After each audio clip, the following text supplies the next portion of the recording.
আসসালামু আলাইকুম প্রিয় দর্শক, আজকের পর্বে কেক লাভারদের জন্য বানিয়ে দেখাচ্ছি রেড ভেলভেট কেক। আমি নিজেও একজন কেক লাভার, মানে রেড ভেলভেট কেকের প্রতি আমারও কিন্তু দারুণ একটা দুর্বলতা কাজ করে। পেস্ট্রি শপের মতো যারা রেড ভেলভেট কেক ঘরে বানিয়ে নিতে চান অথবা বাইরের দোকানে সেল করতে চান, পারফেক্ট একটা রেসিপি খুঁজছেন যে কীভাবে ঘরে বসে বানাবেন, তারা অবশ্যই প্রথম থেকে শেষ পর্যন্ত ভিডিওটি দেখবেন। খুবই মজার হয় এই কেকটা, আপনি যদি একবার বানিয়ে খান তাহলে বুঝতে পারবেন। আশা করছি ভিডিওটি আপনার কাজে আসবে। রেড ভেলভেট কেক বানানোর জন্য লাগবে বাটার মিল্ক। এখানে 3 টেবিল চামচ বাটার মিল্ক রয়েছে। এটা কিভাবে বানাবেন আমি একটু পরে আপনাদেরকে বলে দিচ্ছি। যদি বাটার মিল্ক না থাকে ঘরে বানিয়ে নেওয়া যায়। পরিমাণ মতো রেড ভেলভেট কেক বানানোর জন্য রেড কালার ব্যবহার করলাম।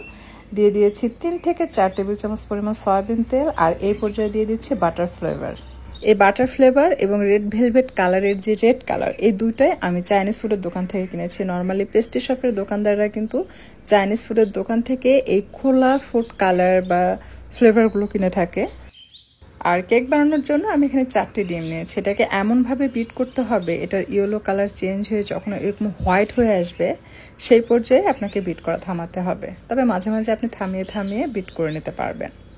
আর যখন দেখবেন বাটিটা একদম ভর্তি হয়ে আসবে সেই পর্যায়ে দিয়ে দিবেন চিনি। আমি এখানে চিনি ব্যবহার করছি হাফ কাপের একটু বেশি। এর থেকে বেশি চিনি দেওয়া যাবে না, তাহলে কিন্তু কড়া মিষ্টি হবে, সেটা খেতে ভালো লাগবে না। যখন যে কোনো কেক আপনি ক্রিম দিয়ে সুন্দরভাবে ডেকোরেশন করে কেকটা খাবেন তখন কিন্তু মিষ্টিটা হালকা হলে ভালো লাগে। নর্মালি দেখবেন যে অনেকে 4টা ডিমের জন্য 1 কাপ চিনি ব্যবহার করে। আপনি যদি এই কেকের ক্ষেত্রে 1 কাপ চিনি ব্যবহার করেন তাহলে এতটাই কড়া মিষ্টি হবে যে খেতে ভালো লাগবে না। এই ধরনের কেক তৈরির ক্ষেত্রে 4টি ডিমের জন্য হাফ কাপ বা তার থেকে একটু বেশি চিনি ইউজ করা যায়, সেটা খেতে বেশি ভালো লাগে। চিনি দেওয়ার পর ততক্ষণ পর্যন্ত বিট করবেন চিনি গলে যাওয়া পর্যন্ত। একটা বিষয় খেয়াল রাখবেন, চিনি যেন আস্ত না থাকে। ওইটা যখন বেক করবেন তখন দাঁতের নিচে পড়ে কড়কড়া বালুর মতো মনে হয়। সো একদম চিনি গলে যাওয়া পর্যন্ত বিট করবেন, তখন দেখবেন যে এটা একদম ক্রিমের মতো হবে। যখন ক্রিমের মতো হবে সেই পর্যায়ে আপনি কালার অ্যাড করবেন।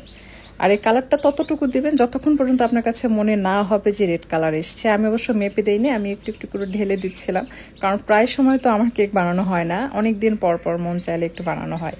তো সেটা দেখে দেখে আমি আন্দাজ করে কেকের কালারটা অ্যাড করছি। আর যে কালারটা দেখুন, এটা কিন্তু কোনো সুপার শপ থেকে কিনা না। আপনারা সুপার শপ থেকে কিনা যে রেড ভেলভেট কেকের কালার পাওয়া যায় ওইগুলো ব্যবহার করলে কখনোই এত সুন্দর কালার আসবে না। এই যে কেকের সব যেগুলো আছে দেখবেন যে ওদের রেড ভেলভেট কেকের কালারটা এতটাই সুন্দর হয় যেটা নর্মালি বাসায় বানালে হয় না। তাই ডিটেলসে আমি শেয়ার করলাম যেন আপনারা একদম পেস্ট্রি শপের বা সে কেকের দোকানের মতো পারফেক্ট রেড ভেলভেট কেক বাসায় বানাতে পারেন। কালারটাও সেম টু সেম আসবে। আর এখানে ময়দা ব্যবহার করেছি আমি হাফ কাপের একটু বেশি, সাথে দিয়েছি 1 চা চামচ কোকো পাউডার, 2 টেবিল চামচ কর্নফ্লাওয়ার, 1 চা চামচ সমান করে বেকিং সোডা এবং 1 চিমটি পরিমাণ লবণ। এখন বলছি ময়দার কথা। আপনারা হয়তো অনেকেই দেখে থাকবেন 4টি ডিমের জন্য 1 কাপ ময়দা ব্যবহার করা হয়, বাট এই কেকের ক্ষেত্রে আপনি 1 কাপ ময়দা ব্যবহার করলে কেক শক্ত হবে। তাই আপনাকে হাফ কাপের একটু বেশি ময়দা নিতে হবে। তাই বলে 3/4 কাপ না বা 1 কাপ না। যদি চান যে কেকটা একদম সফট হবে, মুখে দিতে মিশে যাবে এরকম চাচ্ছেন, তাহলে অবশ্যই ময়দার পরিমাণটা আপনাকে কম ব্যবহার করতে হবে। আর কোকো পাউডার যদি বেশি দেন তাহলে রেড ভেলভেট কেকের যে রেড কালার সেটা কিন্তু আসবে না, এটা ডার্ক হয়ে যাবে। তো দেখতেই পাচ্ছেন কালারটা কিন্তু খুবই সুন্দর আসছে, একদম লাল হয়েছে। এটা যখন আমরা বেক করবো তখন একদম পারফেক্ট রেড ভেলভেট কেকে যে রেড কালার ওইটাই আসবে। কোকো পাউডার ভুলেও বেশি দেওয়া যাবে না। আর এই কোকো পাউডার এটাও কিন্তু আমি চাইনিজ ফুডের দোকান থেকে কিনেছি, বড় প্যাকেট পাওয়া যায়, খুব সুন্দর। ওইটা আপনার খোলা বিক্রি করে, ওখান থেকে আমি কিনেছি। বাট এই যে নর্মালি যে সুপার শপে বিভিন্ন প্যাকেটে কোকো পাউডারগুলো পাওয়া যায় এগুলো দিয়ে কেক কখনো ভালোও হয় না, খেতে খুব একটা মজাও লাগে না। তাই সুপার শপের এই সব ছোটো ছোটো প্যাকেট যেগুলো পাওয়া যায় এগুলো কখনোই কিনবেন না। চেষ্টা করবেন যে বাহিরের যে বড় প্যাকেটে কোকো পাউডারগুলো তারা সেল করে খোলা অল্প অল্প করে 100 গ্রাম, 50 গ্রাম, 200 গ্রাম, 250 গ্রাম আপনি নিতে পারবেন। 1 কেজি করে একটা প্যাকেট থাকে, ওইগুলো কিনবেন। ওগুলো দিয়ে কেক বানালে খেতে খুবই ভালো লাগে। আর ময়দা যখন মিক্স করবেন একই দিকে ঘুরিয়ে ঘুরিয়ে মিক্স করবেন, এলোপাথারি সমানে ঘোরাবেন না, তাহলে এই যে ফোম এটা যত বসে যাবে আপনার কেকটা তত বসে যাবে। জাস্ট আলতো করে হালকা হাতে ধীরে ধীরে সুন্দরভাবে মিক্স করবেন। দেখেন ফোমটা কিন্তু একটুও বসে যায়নি। এখন আমি এটাকে বেক করলে এই কেকটা খুব সুন্দরভাবে একদম পারফেক্ট হবে, কেকটা বসে যাবে না। আর কেক বেক করার জন্য আমি যে মোল্ড নিয়েছি এটা কিন্তু সাইজ একটু বড়। কত সাইজ আমি আসলে মেপে দেখি নাই, তাই বলতে পারবো না, বাট এটা বেশ বড় আর কি, মাঝারি থেকে বড় যেটা সেটা ব্যবহার করেছি। জাস্ট তেল ব্রাশ করে আমি মোল্ডে ঢেলে নিলাম, এরপর হালকা হাতে এটাকে ট্যাপ করে ওভেনে, ইলেকট্রিক ওভেনে আমি এটাকে 40 ডিগ্রি সেলসিয়াস তাপমাত্রা, মানে 140 ডিগ্রি সেলসিয়াস তাপমাত্রা 45 মিনিটের জন্য বেক করেছে। তো ওভেন থেকে এটা বের করেছে, এটাকে ঠান্ডা হতে দিচ্ছি। ঠান্ডা হওয়ার পর 4-5 থেকে চাকু দিয়ে একটু আলগা করে আমি আপনাদেরকে মোল্ড আউট করে দেখাচ্ছি। আবারও বলছি, এটা 140 ডিগ্রি সেলসিয়াস তাপমাত্রায় আমি 45 মিনিটের মতো বেক করেছে। তো যদি এই মোল্ডের সাইজ ছোট হয় তাহলে কিন্তু কেক ওপর দিকে উঁচু হবে, সেক্ষেত্রে বেক করতে কিন্তু সময় বেশি লাগবে। এটা যত বেশি বড় হবে সাইজ, কেকটা যত ফ্ল্যাট হবে, সময় কিন্তু তত কম লাগবে। তো কেকের মোল্ডের সাইজের উপরেও কিন্তু ডিপেন্ড করে সময় কম এবং বেশি লাগার। এখন আমি কেকটাকে স্লাইস করে কেটে নিচ্ছি, তবে কাটার পূর্বে অবশ্যই ফ্রিজে 2 ঘন্টার জন্য রেখে দেবেন। একদম ঠান্ডা হলে তারপর কাটবেন, এতে করে কাটাটা সুন্দর হবে। আর ওই যে বলেছিলাম বাটার মিল্ক কীভাবে ঘরে তৈরি করবেন, যদি বাটার মিল্ক না থাকে সেক্ষেত্রে আপনি 3 টেবিল চামচ দুধের সাথে সামান্য লেবু মিক্স করে এই বাটার মিল্কটা তৈরি করে সেটা এই কেক বানানোর সময় ব্যবহার করতে পারবেন।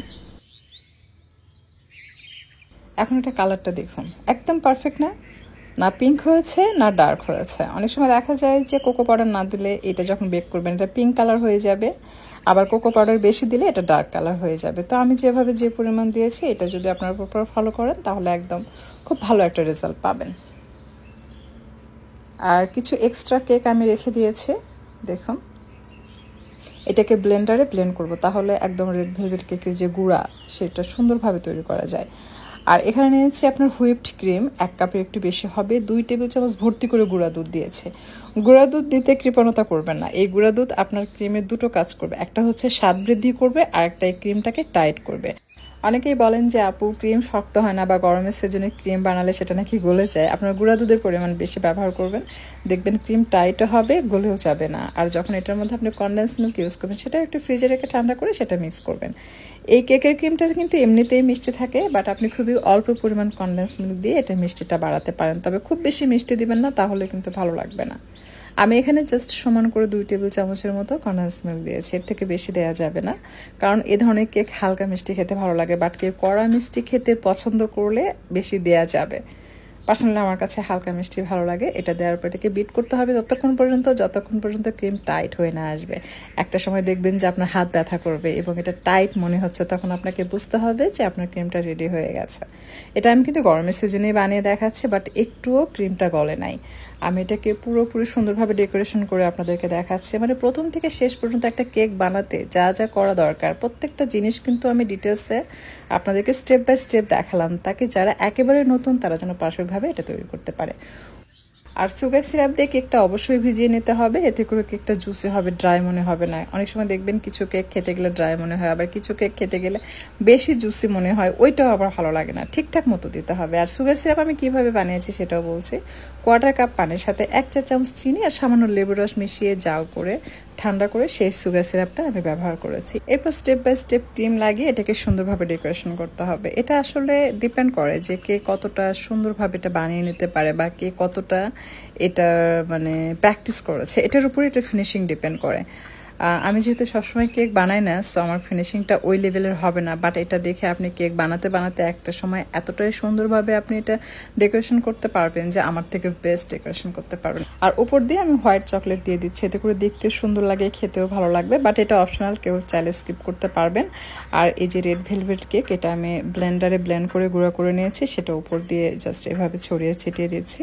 আপনি আপনার পছন্দ মতো যেভাবে খুশি ডেকোরেশন করতে পারবেন, অথবা অনলাইনে সার্চ করে দেখে নিতে পারেন, যেটা আপনার কাছে ভালো লাগে সেটা আপনি প্র্যাকটিস করতে পারেন। সো এই কেকটা রেডি হওয়ার পর এটাকে নর্মাল ফ্রিজে অন্তত 1 দিনের জন্য রেখে দিবেন, তারপর খাবেন, তখন খেয়ে খুবই মজা পাবেন। আর ক্রিমটা সেট হতেও কিন্তু সময় লাগে, সাথে সাথে ডেকোরেশন করে খেলে যেটা হয় ক্রিমটা ওই পর্যায়ে সেট হয় না। তো এটাকে কমপক্ষে 10-12 ঘন্টা নর্মাল ফ্রিজে রেখে দিলে ক্রিমটা সুন্দরভাবে সেট হয়। তারপর যখন আপনি এটা খাবেন খেতেও খুব মজা লাগবে, ক্রিমটাও সুন্দরভাবে সেট হয়ে যায় আর কি।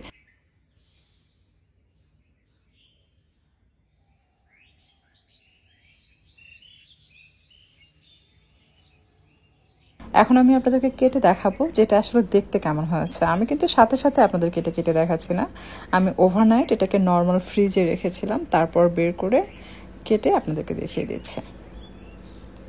কেকের আসল স্বাদ পেতে চাইলে আপনাকে 1 দিন নর্মাল ফ্রিজে রেখে দিতে হবে, তারপর খেতে হবে।